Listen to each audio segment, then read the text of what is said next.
When you look at all the great teams you were part of here in New York, what do you think made the 90s Knicks so beloved? Other than the fact that you had good teams, but was there like a formula that made the fans just really embrace the different teams? I think it started with Pat Riley. When Pat Riley came, Rick Pitino started it. That's our first time since I was here that we were able to make the playoffs. Then he unfortunately left a year later. Stu Jackson became the coach. Then Stu left, and then Pat came. I think once Pat came, it gave us an identity because he was all associated with the things that he did in L.A. He's from New York, and one of the things he always talked about that we want to be the best conditioned, most physical, most professional team, and I think that embraced the city. You have every walks of life here. You have all different.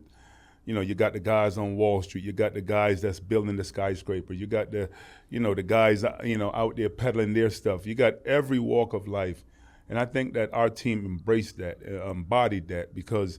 We were a non-nonsense team. You come to the hole, you're gonna get put on your back. Yeah. And I think New York loves that. Yeah. They love that. The physical aspect of it, and then also we were winning.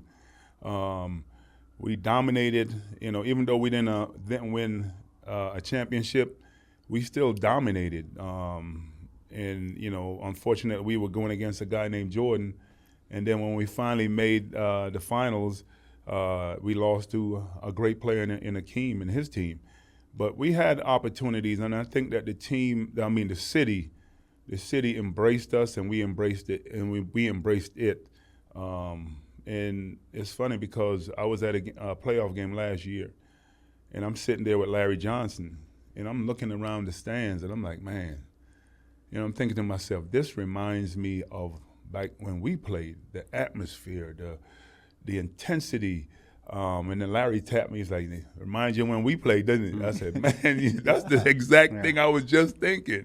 So I think that just the fact that we embraced the city, the city embraced us, and then also, everything that we were doing, and we had a great leader at the helm. And after Pat left, then Jeff Van Gundy took it over, and we didn't miss a beat. Yeah.